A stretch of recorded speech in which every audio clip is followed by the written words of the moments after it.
Dando continuidade à nossa série Mulheres Notáveis, hoje a gente vai falar sobre Safira. Safira não é uma pedra preciosa igual você está pensando, não. É uma mulher da Bíblia que tem um exemplo claro que a gente não deve seguir. A gente vai ler em Atos, capítulo 5, a história de Ananias e Safira. Diz assim: um homem chamado Ananias, casado com uma mulher que se chamava Safira, vendeu um terreno e só entregou uma parte do dinheiro aos apóstolos, ficando com o resto. Safira sabia disso, então Pedro disse a Ananias: por que você deixou Satanás dominar o seu coração? Por que mentiu para o Espírito Santo? Por que você ficou com uma parte do dinheiro que recebeu pela venda daquele terreno? Antes de você vendê-lo, ele era seu, e depois de vender o dinheiro também era seu. Então por que resolveu fazer isso? Você não mentiu para seres humanos, mentiu para Deus. Assim que ouviu isso, Ananias caiu morto, e todos os que souberam do que havia acontecido ficaram com muito medo. Então vieram alguns moços, cobriram o corpo de Ananias, levaram para fora e o sepultaram. A mulher de Ananias chegou umas 3 horas depois, sem saber do que havia acontecido com o marido. Aí Pedro perguntou a ela: me diga, foi por esse preço que você e seu marido venderam o terreno? Foi, respondeu ela. Então Pedro disse: por que você e o seu marido resolveram pôr à prova o Espírito do Senhor? Os moços que acabaram de sepultar o seu marido já estão lá na porta, e agora vão levar você também. No mesmo instante, ela caiu morta aos pés de Pedro. Os moços entraram e, vendo que ela estava morta, levaram o corpo dela e o sepultaram ao lado do marido. E toda a igreja e todos aqueles que souberam disso ficaram apavorados. Amém? Aqui conta a história de Ananias e Safira. Safira não é muito relatada na Bíblia, a história que a gente tem dela é essa passagem de Atos 5. E aqui, no contexto histórico, a igreja estava iniciando, muitos milagres, foi logo após o Pentecostes, aqui está no capítulo 5 de Atos. Eles tinham visto maravilhas, sinais, coisas grandiosas. Um pouquinho antes, no capítulo 4, a gente tem o exemplo de Barnabé, que pegou suas posses, sua casa, vendeu. E ele pegou realmente todo o dinheiro e depositou aos pés dos apóstolos. Aquilo era voluntário. Ninguém estava pedindo ou obrigando que se fizesse aquele tipo de ação. As pessoas estavam com um desejo genuíno de auxiliar e vendo a necessidade dos demais, do povo. Eles faziam dessa forma, vendiam imóveis e todo o dinheiro que tinham depositavam aos pés dos apóstolos.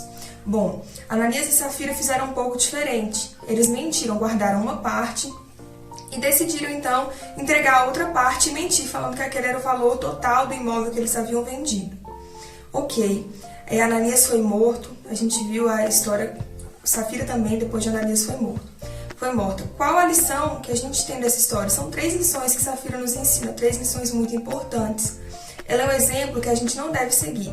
Sabe aquela pessoa que passa na nossa vida, que a gente fala assim: meu Deus, não aguento essa pessoa, por que eu estou vivendo com essa pessoa, por que eu convivo com ela? Aquele chefe, aquela amiga, amiga não, né, gente? Aquelas pessoas difíceis que aparecem na nossa vida, a gente fala assim: ai meu Deus, por quê? Para te ensinar também. Para te ensinar talvez coisas que você não deve fazer, situações que você não deve repetir. E Safira é uma dessas mulheres. O exemplo dela na Bíblia é de 3 lições que a gente pode aprender de coisas para não repetir com Safira. A primeira lição que Safira nos ensina é que a gente pode enganar os homens, mas nunca enganar a Deus. O coração deles estava voltado para os seus próprios desejos. Quando eles tentavam passar essa imagem de generosidade, essa falsa imagem de generosidade, o coração deles estava super interessado no lucro daquele imóvel. Tanto é que eles pegaram uma parte. Se o desejo deles fosse realmente de doar, por que então eles mentiriam falando que o valor total do imóvel era aquela diferença que eles tinham depositado aos apóstolos? Por que não falar: olha, eu fiquei com uma parte do imóvel e a outra parte é essa que eu estou depositando, que eu estou entregando para vocês?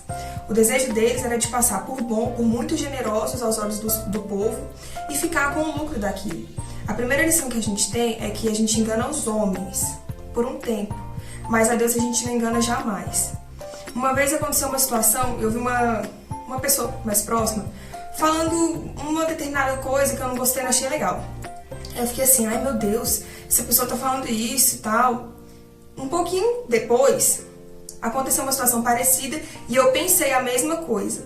Na hora, Deus falou comigo, o Espírito Santo falou: uai, Stephanie, mas você acabou de falar da fulana ali que falou da situação da outra e você pensou a mesma coisa, qual a sua diferença para ela? É porque os outros estão vendo o pecado dela e não estão vendo o seu? E às vezes a gente tem essa mesma postura, né? Os homens não estão vendo e aí tá tudo bem, a gente passa por ok, tá legal, tá tudo bem, mas o nosso coração tá cheio de coisa ruim. Então, a primeira lição: A gente pode enganar aos homens, mas não a Deus. A gente precisa ser sincero com Deus. A segunda lição que ela nos ensina é que a ausência de relacionamento com Deus promove a ausência de temor de Deus. O pecado de Safira foi a mentira contra o Espírito Santo. Não foi eles terem vendido e ficado com uma parte. Se eles tivessem falado a verdade, mas eles mentiram contra o Espírito Santo. O Espírito Santo é o próprio Senhor habitando no corpo do crente. Isso é inaceitável. Como que a gente pode mentir para o próprio Espírito Santo de Deus? Para o próprio Espírito do Senhor?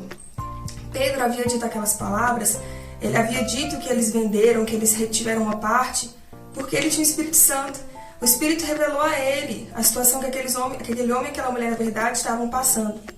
E eles, na verdade, tentaram enganar o Espírito Santo.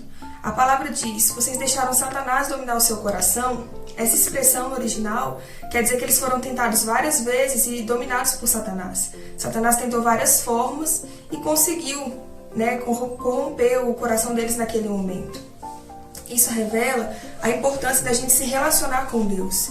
Se eles tivessem um relacionamento firme com Deus, com temor diante do Senhor, isso teria sido evitado.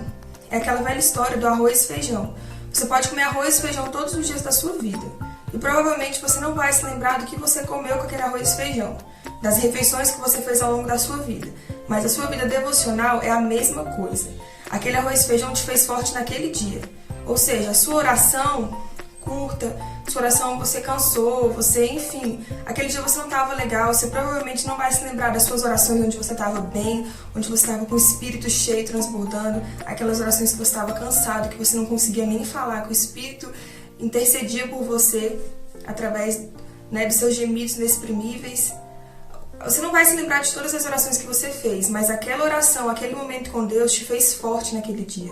É a mesma coisa do arroz e feijão, te fez forte naquele dia. Nossa vida devocional não precisa ser algo mirabolante, precisa ser simples, mas precisa acontecer. É aquilo que nos faz forte naquele momento, que nos dá força, que faz a gente ter um relacionamento com Deus. Então essa é a segunda lição que eles nos ensinam. Que a ausência de relacionamento promove a ausência do temor. Se eles tivessem relacionamento com Deus, isso poderia ter sido evitado através da fé. A resistência a Satanás podia ter sido evitada por intermédio da fé. Tá? E a terceira lição que a gente aprende com Safira é que o começo pode ser diferente, mas o final é sempre o mesmo. A hipocrisia que a gente vive ou que a gente faz pode ter um nome diferente no começo. Pode ser um pecado diferente, mas o final é o mesmo, é a morte. O pecado deles foi intencional, eles sabiam o que eles estavam fazendo. Como eu falei, eles viram os milagres, as coisas que aconteceram, e eles intencionalmente escolheram ter aquela atitude, escolheram mentir, e a gente viu que foram momentos separados. Ananias morreu primeiro, 3 horas depois sua esposa, então eles entraram em acordo, combinaram, olha, a gente vai fazer isso. E o nosso pecado pode ter um nome diferente, às vezes a gente não tramou contra alguém igual aconteceu com a história deles. Mas a gente inventou uma coisa, a gente passou pra frente uma coisa que a gente sabia que poderia prejudicar alguém.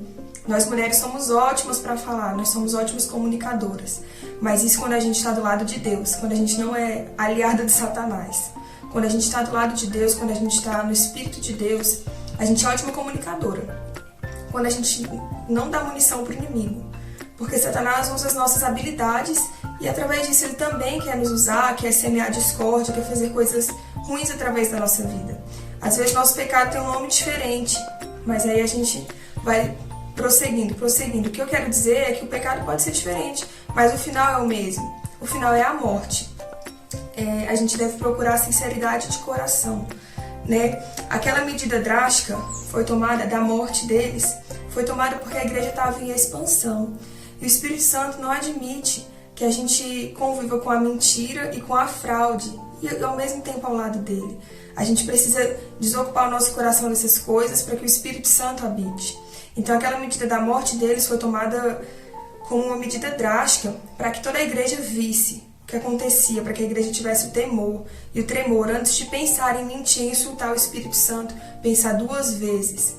O que eu convido você a fazer hoje? Apresentar a Deus as suas fraquezas.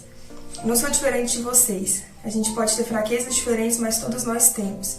Então o convite hoje é para que a gente apresente as nossas fraquezas a Deus, apresente as nossas dificuldades, aquilo que a gente realmente não consegue lidar. Olha, entra no seu quarto e fala: Deus, eu tenho esse problema, eu sei lá, eu sou fofoqueira, eu gosto de...